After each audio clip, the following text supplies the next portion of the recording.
dimudahkan urusan masing-masing. So kita mulakan dulu dengan bacaan ilmu kitab Fatihah. A'udzubillahi minasyaitonir rajim. Bismillahirrahmanirrahim. Alhamdulillahirabbil alamin. Arrahmanirrahim. Maliki yaumiddin. Iyyaka na'budu wa iyyaka nasta'in. Ihdinas siratal mustaqim. Siratal ladzina an'amta 'alaihim ghairil maghdubi 'alaihim waladdallin. Amin. Alhamdulillah. Pertama ni kita panjatkan setinggi syukuran kepada Allah Subhanahu Wa Taala. Sekali lagi beri kita ruang, peluang, kesempatan bertemu pada malam ini. Mungkin ni sesi terakhir lah untuk kita bertemu sebelum kita menyambut kedatangan bulan Ramadan. Sekiranya kita diberi ruang dan dipanjangkan umur untuk bertemu bulan Ramadan. Allahumma baligh Ramadan. Yang pertama, yang keduanya kita panjatkan salam kepada Nabi SAW, kepada seluruh ahli keluarga baginda, para sahabat, para tabi'in, tabi'un tabi'in dan orang-orang yang mengikuti mereka sehinggalah hari kiamat kelak kan.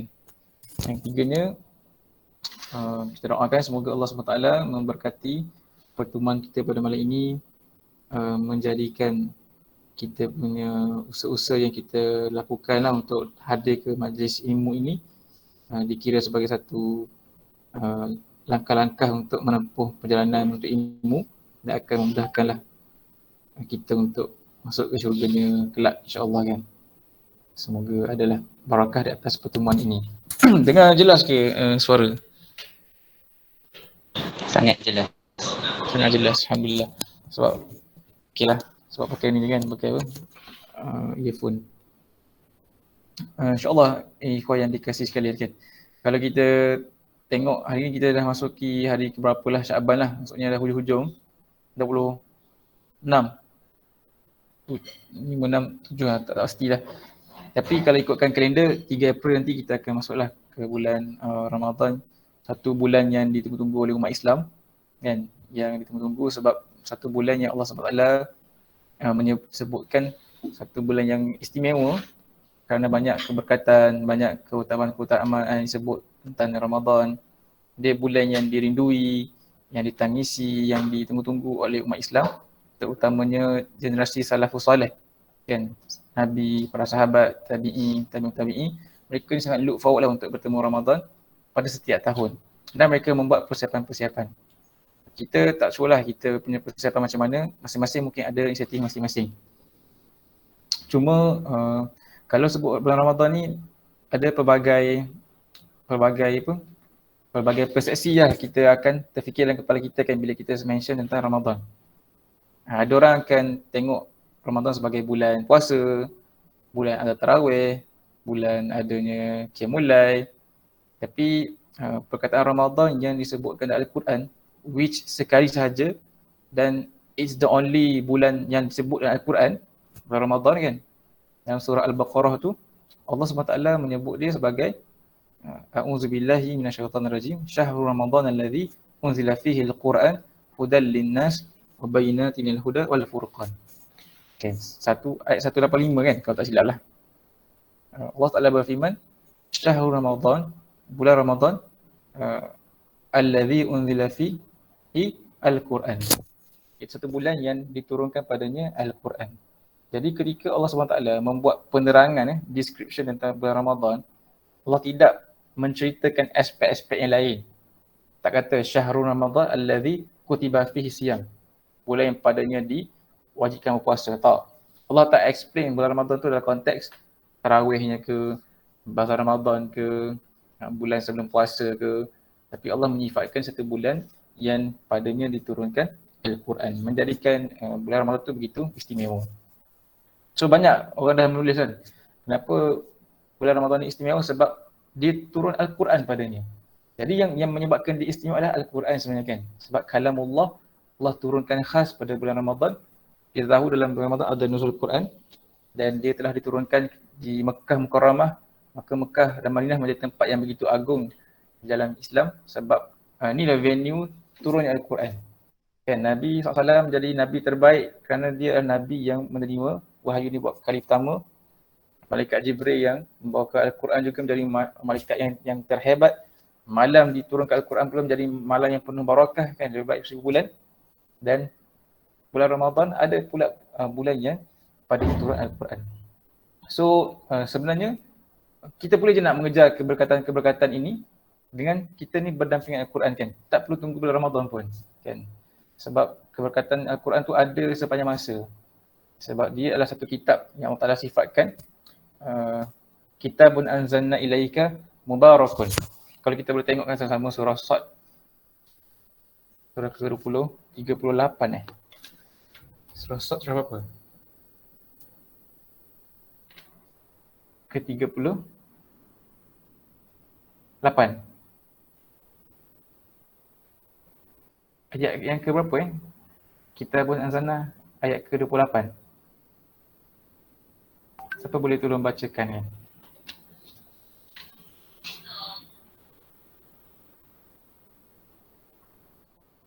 Ayat 29, betul insyaAllah.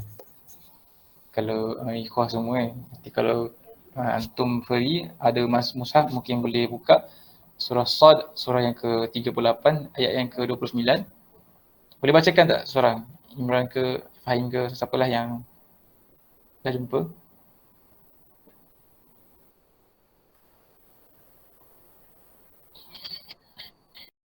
Minasyaitonirrajim.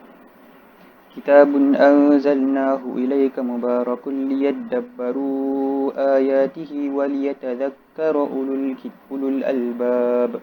Maksudnya, kitab Al-Quran yang kami turunkan kepadamu penuh dengan keberkatan agar mereka menghayati ayat-ayatnya dan agar orang-orang yang berakal sihat mendapat pengajaran. Jazakallah khairan. Jadi dalam ayat ini jelaslah Allah Ta'ala menerangkan antara karakter yang ada pada Al-Quran itu mubarakun, iaitu kitab yang penuh barakah kan, kitab yang penuh barakah sehingga bila dia turun dalam bulan Ramadan the whole month jadi ada keberkatan. Bila dia turun pada malam Lailatul Qadar tu, malam tu penuh dengan keberkatan. Dia turun pada Nabi SAW, Nabi menjadi individu yang penuh mubarak. Dan dia turun pada malaikat, malaikat itulah yang menjadi malaikat yang sangat hebat kan. Jadi kalau kita ni terasa tunggu Ramadan baru nak kena baiki diri, nak kena berubah, makin silap kan. Sebab yang menyebabkan semua ni special adalah Al-Quran. Dan Al-Quran tu sentiasa berada di samping kita. Ada dekat phone, ada dekat bilik, ada di dalam kereta, mushafnya berada di mana-mana, di masjid. So sebenarnya kita boleh je nak meraih keberkatan-keberkatan ini dengan kita sentiasa melihatlah kan hubungan kita dengan Al-Quran.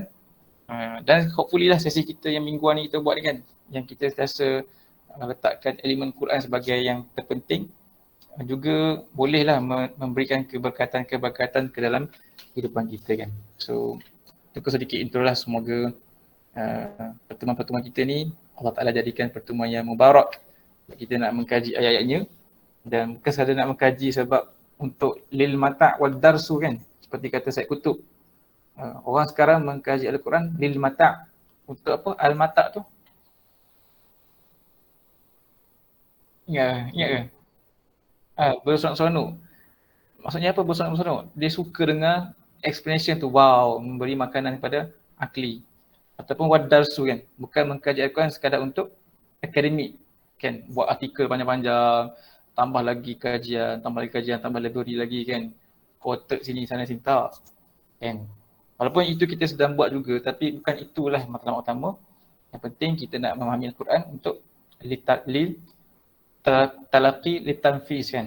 Kita nak bertalaki untuk melaksanakan ayat Allah SWT kan. Semoga Allah Ta'ala beri kita ruang untuk memahami ayat-ayatnya, dapatkan keberkatan pada kita dan beri juga kita ni kekuatan, peluang untuk beramal dengan ayat-ayat yang telah Allah Ta'ala berikan kan.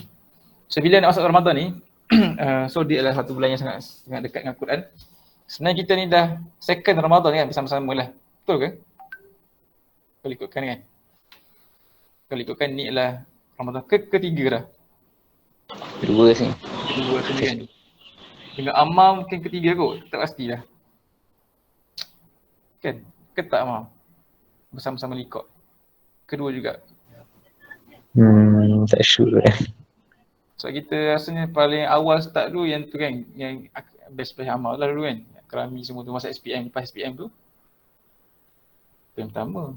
Kemudian lepas transaksi.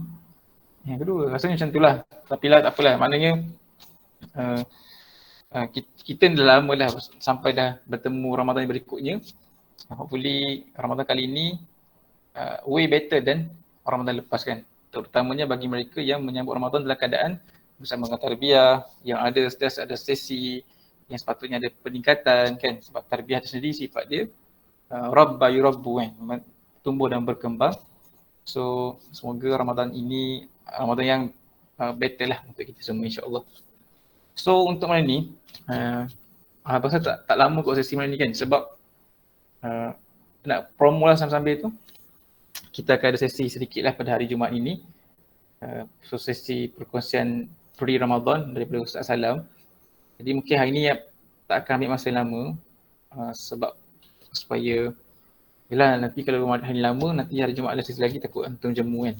Jadi kita akan terus nak share lah yang kita nak masuk kan, perbincangan Juz 30 daripada belakang insyaAllah kan. So mana bakal share dulu beberapa khulasah lah, ataupun overview Juz 30 ni, sebab kita akan jadikan Juz 30 ni insyaAllah sebagai juz yang kita akan kaji lah sepanjang Ramadan ni kan, yang kita nak hafal sama-sama sepanjang Ramadan. Nanti kita mungkin boleh set kan macam mana nak buat sistem hafalan tu. Mungkin ada yang dah advance, ada yang belum, mungkin boleh buat ni lah pairing system insyaAllah.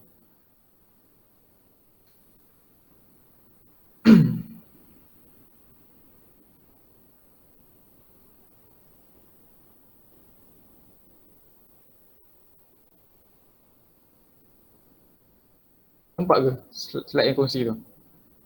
Nampak. Nampak. Okay, terima kasih. So share sikit kan intro lah kepada Juz 30. Sebenarnya kita dah discuss pun Juz 30 dari belakang tu. Tapi ni macam kita nak patah balik, baru nak share intro kan. Sebab dulu kita dah mula An-Nas dan seterusnya. Sekarang kita nak tengok gambaran yang lebih besar apa yang nak sampaikan dalam Juz 30 ini. Dan kita akan sambung lah kita berdiscussion nanti daripada An-Naba dan seterusnya. Nanti kita akan bertemu di tengah kan insyaAllah. Okay cuma juz-juz surah yang kita belum cover dan surah ini dan juz ini merupakan sakibaki juz ini yang surahnya agak panjang kan. Berbanding kita punya discussion sebelum ni, kita discuss surah yang pendek-pendek yang kita boleh go detail. So bila kita come to surah yang panjang-panjang ni, kita mungkin tak sempat nak go detail each surah. So nanti mungkin kita punya discussion akan lebih surface lah. Tapi masing-masing kena ada inisiatif lah untuk mengkaji, go in depth lah bagi setiap surah kan, insyaAllah. So abang akan jadikan beberapa sumber bacaan dan juga beberapa tulisan mufassir sebagai kita punya perbincangan lah. So khulasah ni maksudnya kesimpulan khulasah ni kan, ataupun ringkasan pun boleh lah. Ringkasan ni mukhtasar, tapi khulasah ni kesimpulan apa nak cerita tentang Juz 30 ni insyaAllah. Okay. Jadi check kat sini. Pertama sekali, bila inilah apa yang ditulis, dikongsi oleh Syed Qutb kan dalam Mustaf Tafsir dia. Dia tulis dalam untuk makluman siapa yang biasalah, kita dah discuss kan tentang tafsir Syed Qutb ni waktu discuss apa itu discuss Syed Qutb program ni. Tak, maksudnya dalam program apa yang kita discuss Syed Qutb ni? Program bulanan kan? Generasi Okay. Generasi Quran Unik tu kan. Dan tu mungkin Dr. Hairul ada share kan sedikit background dia siapa. Tapi ada satu pengisian lain sebenarnya yang memang cerita tentang tafsir dia, itu perbincangan mukadimah tafsir dia. Dia ni ada satu tulisan, dia tulis Muqaddimah fi Zilal Quran. Nanti boleh carilah. Muqaddimah fi Zilal Quran ni lagi popular berbanding tafsir fi Zilal Quran sendiri. Sebab mukadimah dia ni macam merangkumkan the whole tafsir. Ada pengisian, ada recording kalau siapa nak baca lah, nak dengar. Baguslah sesi ni.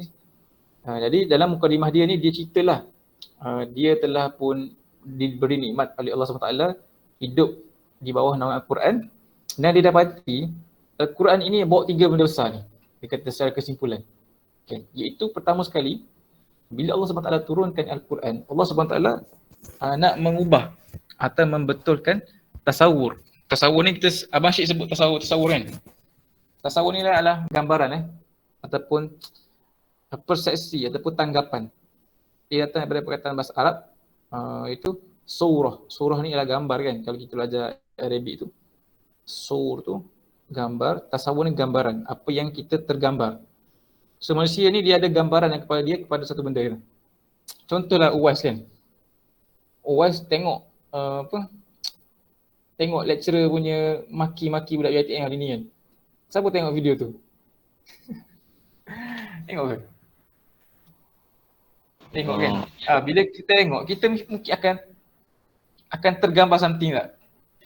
Sebab kita tak dapat nak menghalang kita punya otak ni berfungsi dan dia membuat gambaran. Apa kita punya gambaran awal bila tengok video tu? Rasa geram. Segeram, okey lagi macam-macam lah kan lagi. Kurang hajar macam-macam lah kan. Maksudnya okey lah, maksudnya setiap orang akan ada dia punya tanggapan dan gambaran masing-masing.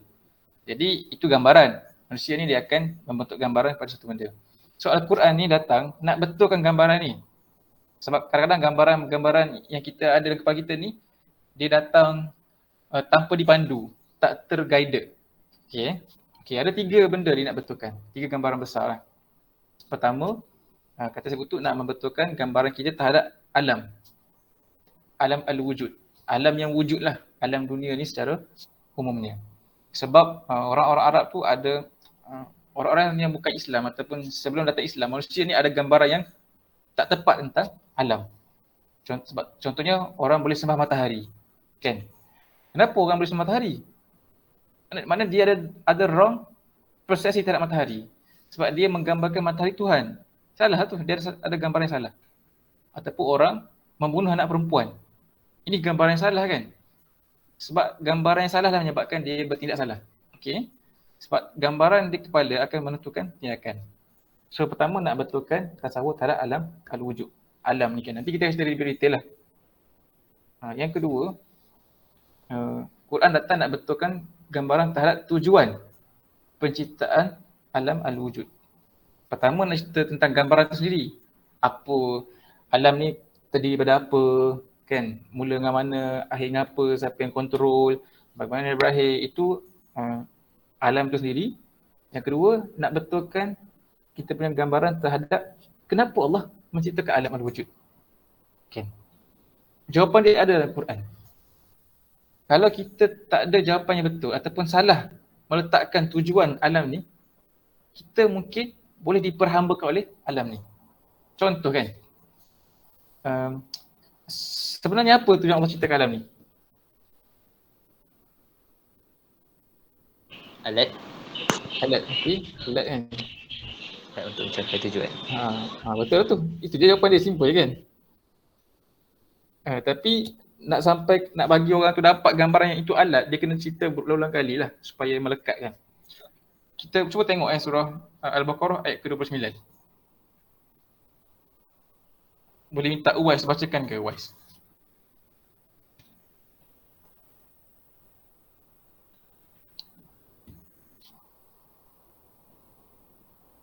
Ada ke Uwais? Tengah mencari surah Al-Baqarah ayat ke-29. Lain okey, lain abang. Sebab macam kadang-kadang tenggelam, kadang timbul video semua. Okey. Kejap bang.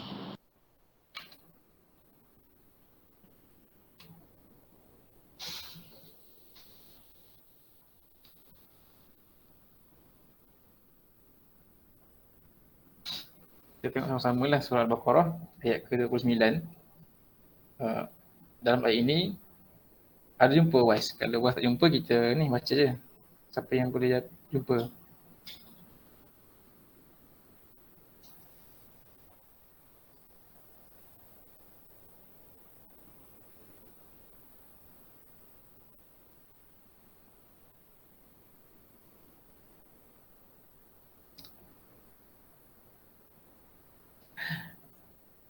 Misi pula Wais ni.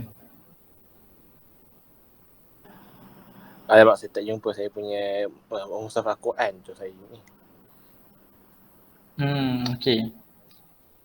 Mungkin nanti kena Likok je kena terus bersiap dengan Quran ni kan, sebab memang kita akan baca Quran pun. Okay, tak apalah. Just apa? Preparation kan sebelum kita datang likok ni. Okay, ada Quran, nota sebagainya lah. Okay, tak apa, siapa yang nak share? Siapa nak baca? Fahim kan baca? Fahim boleh Fahim? Boleh. أعوذ بالله من الشيطان الرجيم. بسم الله الرحمن الرحيم. هو الذي خلق لكم ما في الأرض جميعا ثم استوى إلى السماء فسواهن سبع سماوات وهو بكل شيء عليم.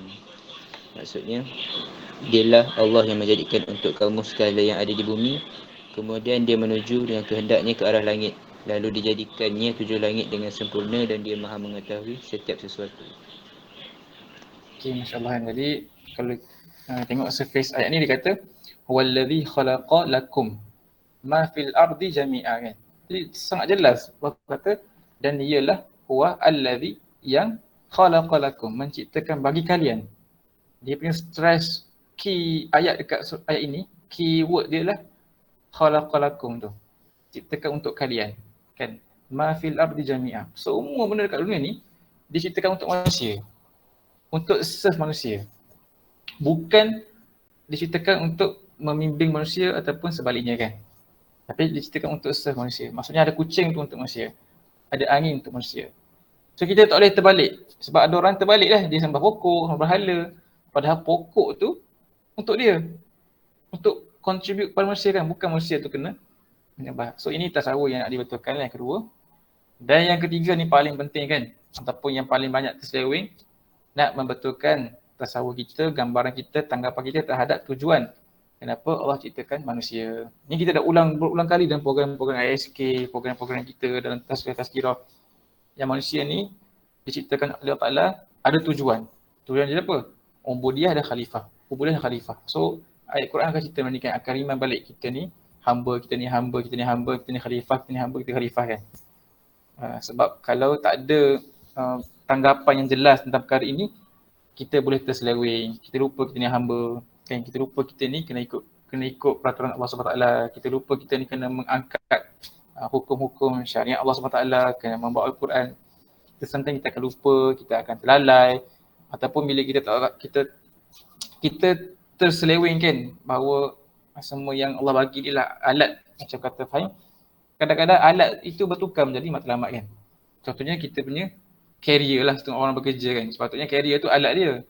Contoh cara abang bekerja kan. Sepatutnya kerja abang ni kena pastikan membantu untuk matlamat. Matlamat apa? Matlamat ibadah dan matlamat khalifah kan. Ataupun matlamat dakwah. Kalau kerja tu membebankan, katalah kan, sebabkan kerja abang lah abang apa, tak ada masa langsung untuk buat dakwah ke. So dia dah bukan jadi alat dah. Dia jadi bebanan kan. Tapi setengah orang dia tak nampak betul sebab dia nampak kerja gaji besar, walaupun sibuk, dia enjoy, dah bertukar. Sampai matlamat ada buang jauh, tinggal alat saja kan. Macam ada phone yang canggih, tapi tak boleh guna untuk call. Boleh guna main game je. Kan? Tapi dia simpan juga phone tu sebab dia dah jadi main game dah beli phone. Orang beli phone untuk berkomunikasi. So, orang-orang Arab Jahiliah dulu, sebelum datang Islam, mereka ni ada salah faham tentang 3 benda ni kan. Mungkin tak semua mereka salah. Ada certain aspek yang tak betul, jadi Quran datang nak betulkan cara kita berfikir tentang satu perkara.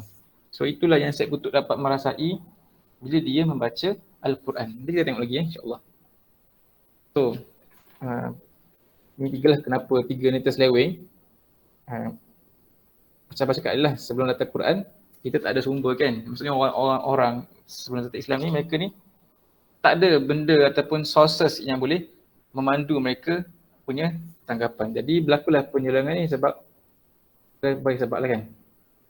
Contoh kenapa terseleweng? Contohnya kerana dalam Quran cerita macam mana banyak boleh berlaku penyerangan ni. Okay, soalan lah, kenapa terseleweng Kenapa boleh berlakunya tasawur yang silap ni? Sebab tak ada panduan. Tak ada panduan, jawapan dia general, tak ada panduan ni. Panduan ada, tapi panduan yang tak betul kan. Contohnya, orang itu mengambil panduan daripada nenek moyang mereka. Quran banyak sebut benda ni kan. Kami dapati abauna, bapak-bapak kami dulu pun buat benda macam ni. So kami akan teruskan buat benda ni. So dia ada tasawur salah sebab dia tengok bapak, nenek, atuk dia buat benda ni. So dia pun akan terus buat benda ni. Contohnya bapak dia merokok, atuk dia merokok. Takkanlah salah merokok kan. Saya dah ada keturunan, 7 keturunan merokok. Tiba-tiba datang cakap salah. Mesti dia akan marah. Ataupun memang dia punya keturunan tu keturunan yang mengumpul harta kan. So dia tak nampak dalam salah. So antara sumber yang salah lah keturunan tu yang boleh menyebabkan terseleweng kan. Ataupun warisan lah. Penyelewengan tu adalah satu bentuk warisan yang silap yang telah pun diwariskan daripada generasi-generasi terlampau. Itu salah satu bentuk. Apa lagi? Syaitan yang menyelewengkan kan. Apa lagi? Apa lagi benda yang menyelewengkan? Apa? Al-hawa. Kita sendiri kan. Al-hawa kita menyelewengkan kita. Sebab kita ada nafsu-nafsu yang tak baik. Lagi apa lagi? Masa tu, masa zaman jahiliah dulu apa lagi menyelewengkan mereka?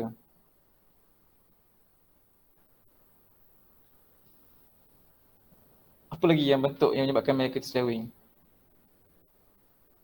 Contohnya amalan orang lain ataupun praktis orang di luar mereka kan.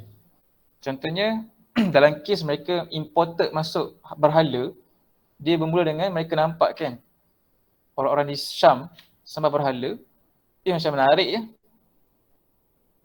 Dia pun Abdullah bin Ubay bin, apa nama pakcik tu? Yang bawa masuk berhala tu?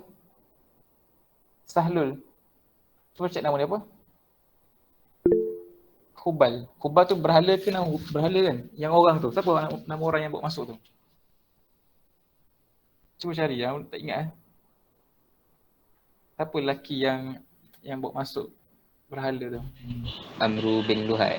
Amru bin Luhai. Dia bawa berhala Hubal lah antaranya lah. Nama berhala Hubal. Tapi Amru bin Luhai ni dia pergi di Syam. Dia tengok orang Syam sembah. So dia bawa masuk. Pemikiran tu salah lah. Ambil dari luar kan. Macam kita hari ni lah. Nampak orang mereka apa? Cohabitation kan, satu budaya baru. Cohabitation ni apa? Duduk tinggal bersama tanpa berkahwin. A new culture. Kan? Yang sedang masuk ke Malaysia jugalah. Maksudnya tak payah kahwin dulu, kita duduk sama-sama. Kalau kita serasi, kita kahwin. Subhanallah. Bahaya ni. Satu penyelewengan tasawur lah kan. Sebab dia nampak benda macam okey. Dia ambil peluang. Okay, apa lagi cara seleweng? Apa lagi? Pemerintah boleh juga. Boleh. Pemerintah menyelewengkan. Apa lagi? Di zaman Nabi apa lagi yang menjadi punca kita seleweng? Kalau ni waktu zaman Yahudi tu, waktu zaman Bani Israel ni kan, pendeta-pendeta. Pendeta pembelian. Dia orang jangan kawal apa? Dia orang je yang boleh tafsir kitab. Macam tu kan. Betul. Kadang-kadang ahli agama boleh menyelewengkan. Kalau ahli agama yang tak jujur, yang ada kepentingan pun boleh menyeleweng. Itu peringatan untuk kita lah kan. Mungkin kita boleh menyeleweng bila kita ada kepentingan sendiri semasa kita berislam. Lagi contoh, majoriti boleh menyeleweng. Maksudnya setengah orang dia seleweng sebab nampak majoriti orang buat benda tu kan. Contohnya, kita nampak benda-benda yang trending kan. Dekat face media, semua orang ada couple lah. Aku tak ada couple. Aku macam kena ada couple sebab semua orang buat. Rasa macam betul lah sebab majoriti buat kan. So ini betul-betul ataupun sebab-sebab lah yang boleh menyebabkan kita punya gambaran tu diseleweng tak perkara-perkara ni lah. Mungkin banyak lagi kan kita termimpi ke benda lah. So contoh ini satu contoh. Tadi kan kita cakap ada 3 bentuk penyelewengan kan, 3 tasawur. Ini antara contoh-contoh penyelewengan terhadap tasawur alam. Okay. Contohnya apa? Yang Islam datang nak betulkan. Okay, pertama alam ni dia bukan saja alam syahadah saja kan. Alam syahadah ni apa? Alam yang boleh dilihat dengan kepala mata. Ini adalah orang bukan Islam, dia percaya benda ni je. Dia hanya percaya apa yang mereka nampak kan.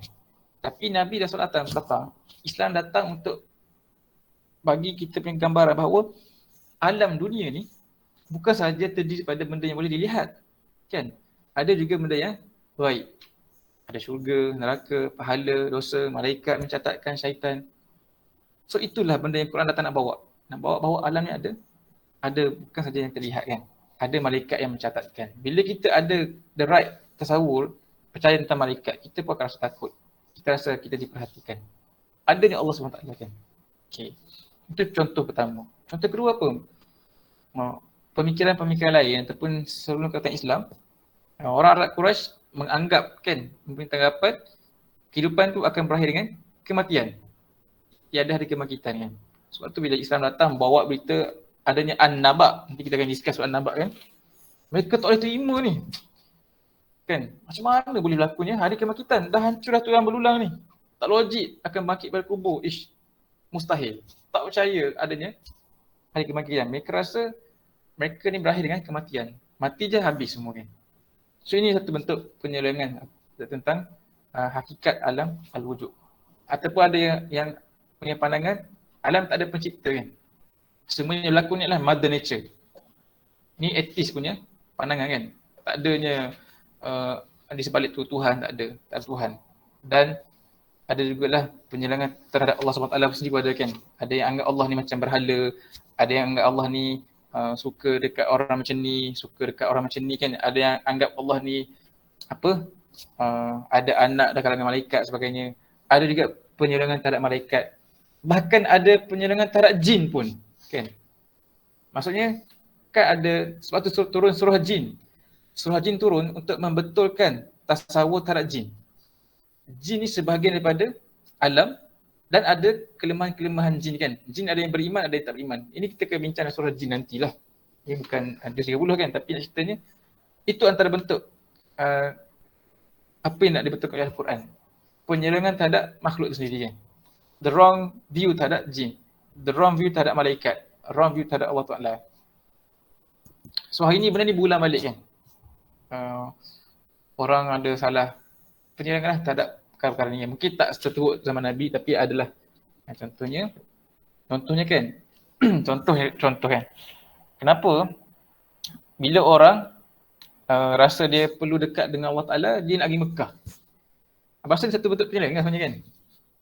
Sebab dia rasa nak dekat dengan Allah tu mesti kena pergi Mekah. Sampai ada dulu ada konsep valid doa kan. Tak tahu antum sempat ke tak zaman tu, viral. Mungkin boleh search apa tu, valid doa. Search sikit kan. Dia pernah viral satu ketika dulu.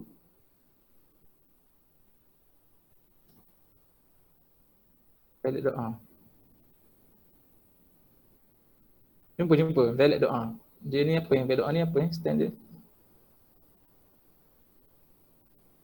Dia package. Kita mampu nak pergi Mekah, kita kirimkan doa kepada orang yang pergi Mekah, ada package valid dia. Dipanggil. Kenapa orang buat benda macam ni? Sebab faham ke orang ni, sedangkan Nabi kata, Quran kata apa? Fa inni qarib. Kan? Wa iza salaka ibadi anni sa'alaka kan? Fa inni qarib kan? Itu yang Allah nak betulkan, tapi ramai orang merasakan Allah jauh. Satu penyelewengan terhadap Allah SWT. Jadi inilah yang kita nak ceritalah. Al-Quran datang nak betulkan gambaran-gambaran ini. Nanti search lah. Kalau kita rajin, kita boleh study lagi apa lagi betul-betul penyelewengan sekarang kan. Dan yang kedua, penyelewengan tasawur tujuan penciptaan alam al-wujud. Tadi kita share kan, yang alam al-wujud ni tujuan dia untuk serve manusia. Bukan yang kita serve alam kan. Apa contoh terseleweng tujuan alam? Apa bentuk? Ada tak share tak?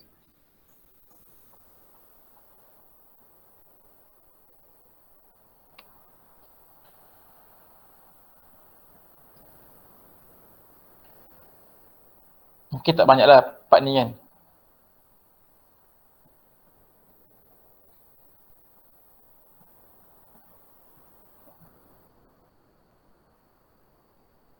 Seterusnya semualah benda yang Allah buat. Kan kita kata kan, apa-apa yang Allah ceritakan, wallazi khalaqalakum.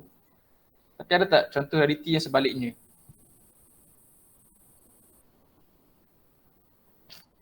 Kalau ni okay, kalau yang ni apa tu? Yang makan tumbuh-tumbuhan saja. Veggie. Veggie kan. Kan? Dia Mungkin macam, dia penyayang kan? itulah mungkin ada lah, mungkin juga kan. Sebab dia ada rasa salah. Cuma kita kata tengok balik lah apa dia punya hujah lah. Kan? Tapi sebenarnya tak ada salah kalau kita makan daging kan, sebab memang untuk kita kan. Tapi tu small lah. Okay. So yang terakhir adalah nak betulkan penyelewengan terhadap tasawur tujuan penciptaan manusia. Yang ni memang ramai orang tak tahu kan. Ataupun sampai sekarang pun orang masih tak semua orang aware tentang perkara ni lah. Especially 4 khalifah kan. Ramai orang Islam hari ni pun hanya jelas bahawa mereka ni diceritakan untuk beribadah sahaja.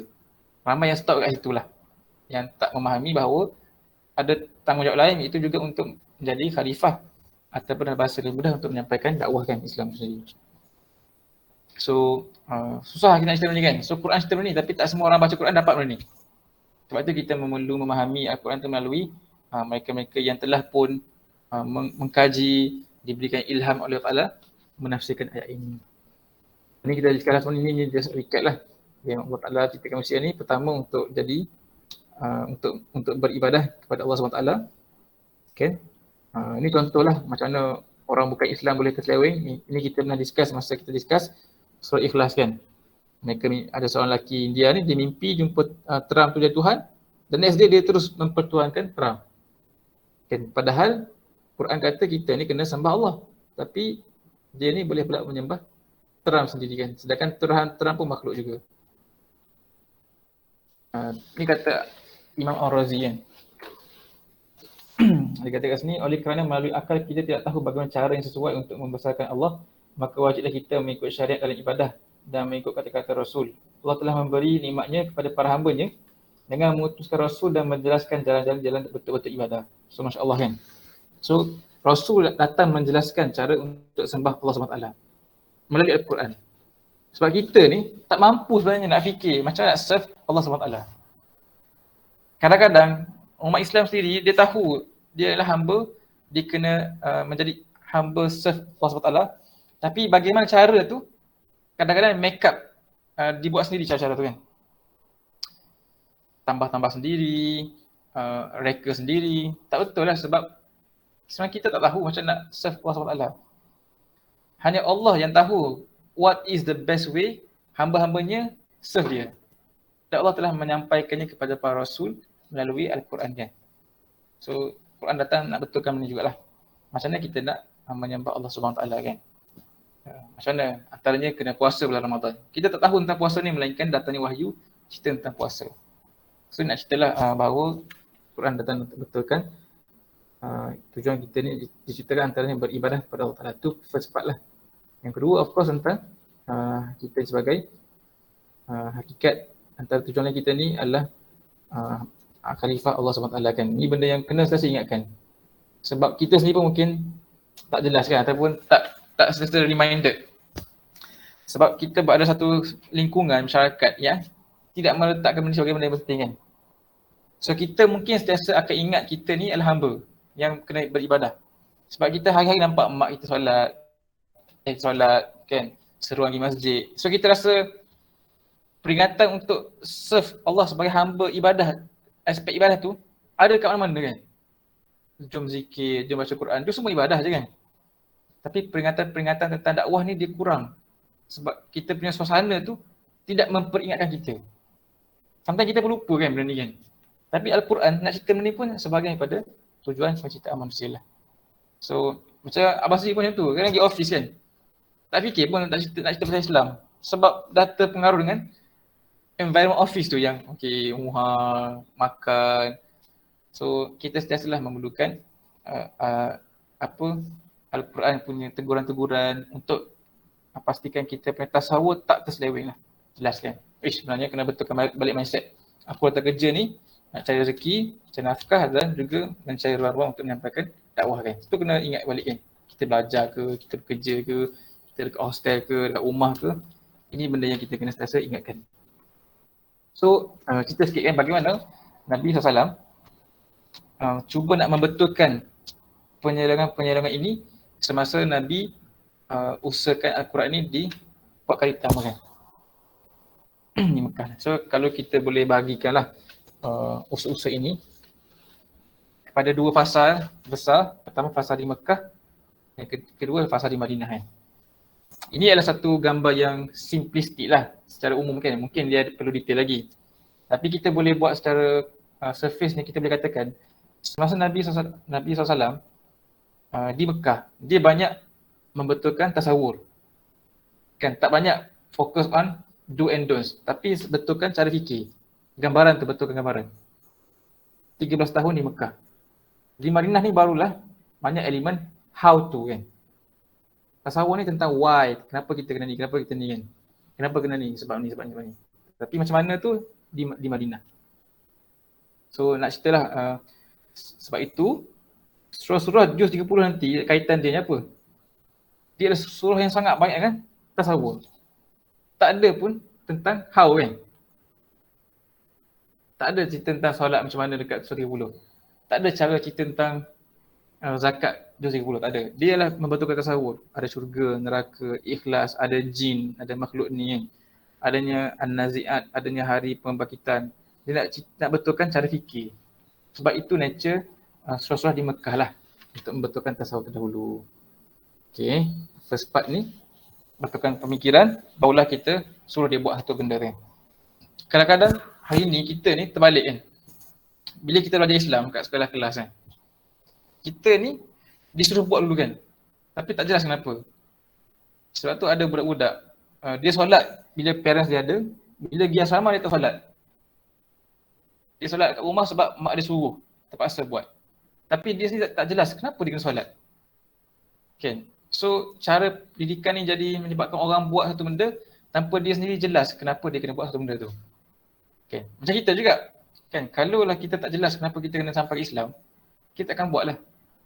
Tapi kalau kita tahu syaratul haq, kenapa, kita pergi mana-mana pun, tak perlu orang tanya kan, dah sampai ke belum, kita akan buat. Sebab tu penting menanam tasawur dulu, barulah kita follow up amal dia kan. Abang cerita kan, satu pengalaman lah. Ni akhwat punya cerita kan, orang-orang perempuan punya usrah.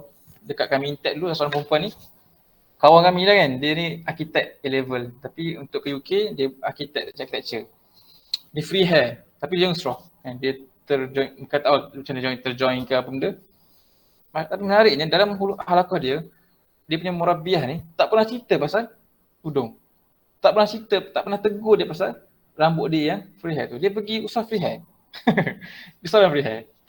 Tapi Masya Allah somehow kan, after some time dia sendiri nak berubah. Sebab dia dah dapat dah tujuan hidup dia kan. Dia dapat dah Allah ni macam ni, macam ni. Dia rasa dia kena berubah untuk Allah SWT kan. Sebab dah jelas tasawur tu why. So how to tu datang sendiri kan. Tapi kita hari ni kita terlalu fokus, ni haram, ni halal. Pelaksanaan. Sedangkan orang tu tak lagi menjiwai, kenapa kena halalkan ni, kenapa kena haram ni, kenapa kena sifat Allah. Dia pun tak jelas lagi dia punya tujuan hidup ni. Sebab tu Nabi ambil masa lama, 13 tahun untuk membetulkan pemikiran dulu. Bola di Madinah tu dia kira fasa pelaksanaan kan. So, kalau kita tengok secara umum lah, juz-juz yang kita akan discuss nanti, kita akan dapati juz 30 ni banyak elemen-elemen membetulkan tasawur lah macam abang sebut tadi. Juz 29 nanti kita akan tengok banyak ayat Quran tentang dakwah kan. Kalau kita compare secara umum. Tapi sekarang kita mungkin tak nampak sebab kita tak go through lagi. Juz 29. Juz 28 nanti kita akan nampak banyak isu tentang mujtama' muslim. Adanya very nice susunan lah. Ini semua kita akan cover. After juz 30 kita akan tengok juz 29 dan 28 insyaAllah kan. Tapi ini nak tengok, hari ni kita tengok juz 30 saja sebenarnya. So kita baru masuk mukadimah juz 30.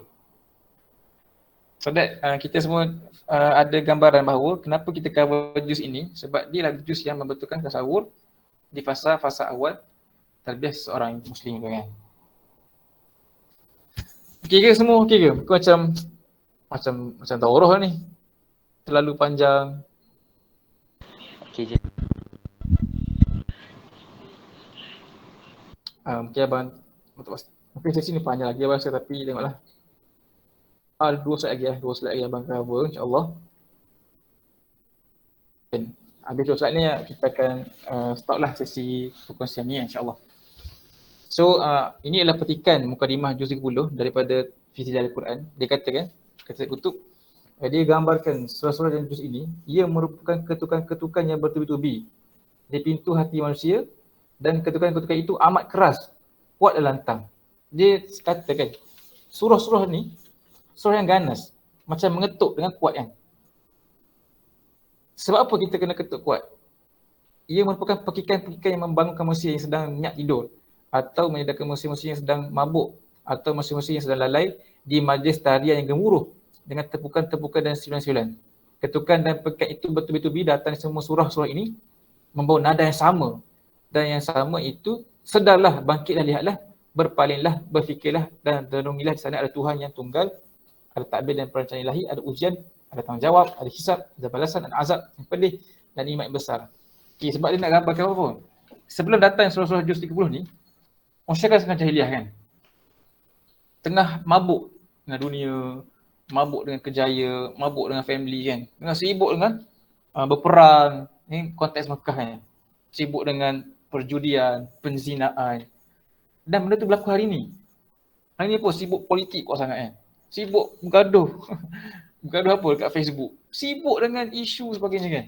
Sampai lupa adanya Allah Ta'ala, ada ibadah, ada tanggungjawab, ada hisab. Orang lupa hisab sekarang ni. Sampai mereka tipu apa, boleh mencarut kat Facebook kan. Mengutuk prof tu. Kalau tengok komen-komen kan. Macam tak ada malaikat.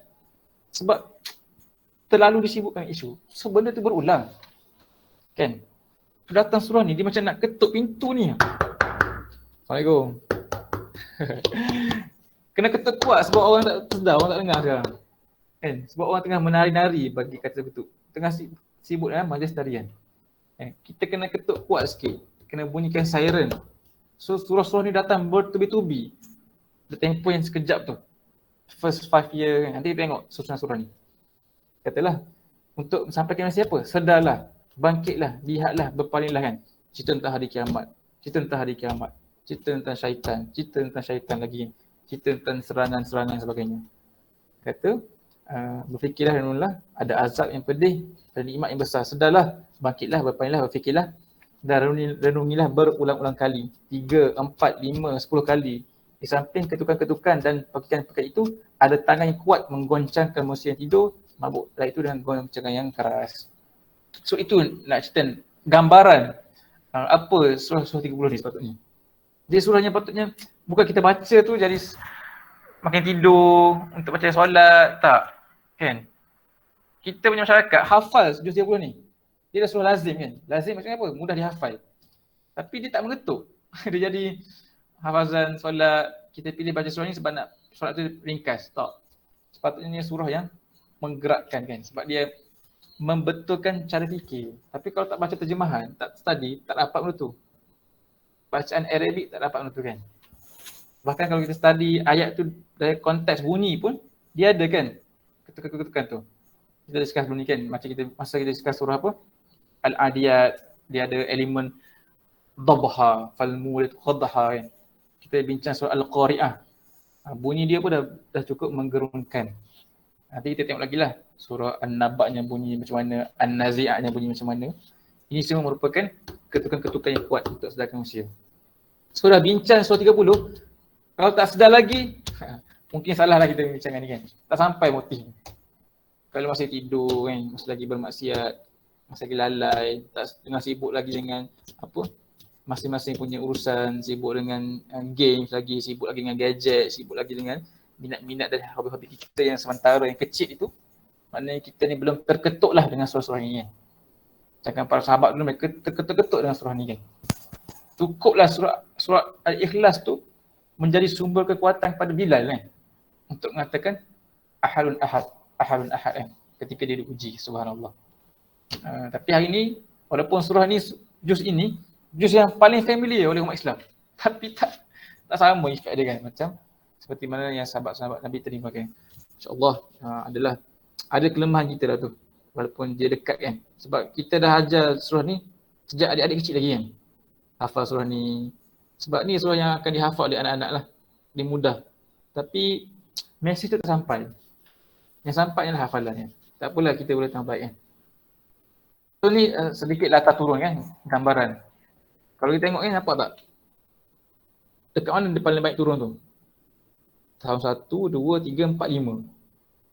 Tahun ketiga, 4 tu sangat banyak turun. Maknanya teguran tu bertubi-tubi. Tu turunnya. Macam bullet misai Rusia hantar ke Ukraine. So Allah hantar direct surah ini pada tahun awal. Sebab apa? Tahun 3, tahun 4 ni tahun-tahun yang dia dakwah jahar kan, dakwah terbuka. Dakwah terbuka ni banyak tentangan, pasal baru kan, banyak ujian, banyaknya orang musyrikin menentang. So datang ayat tu sangat kuat kan. So sahabat-sahabat ni sangat banyak menerima. Lagi kuat tentangan yang mereka terima ketika dakwah jahar, lagi kuat tarbiyah mereka.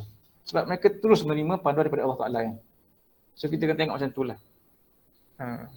So ini the whole juz 30 ni turun kat sini lah. Turun pada fasa-fasa awal di Mekah. Hanya satu surah je yang turun di hujung kan. Iaitu surah Idza Ja'a Nasrullah lah. Kan. Inilah pandangan majoriti lah. Walaupun ada pandangan lain mengatakan ada beberapa lagi surah lain yang turun di Madinah kan. Macam Al-Bayyinah sebagainya. Tapi inilah majoriti punya pandangan, Al-Marudi punya pandangan. So kita nampaklah gambaran kita ni sedang discuss surah-surah yang turun di Mekah, yang turun untuk mengetuk, turun untuk memekik, turun untuk membetulkan tasawur, turun untuk mentarbiyah para sahabat dan menegur orang Quraisy yang masih sibuk menari-nari di dalam majlis tarian. Kan? So kita ada kawan-kawan yang sedang menari tu, yang sedang sibuk tu. Cukuplah kita menceritakan surah-surah ni sebenarnya untuk mereka sedar.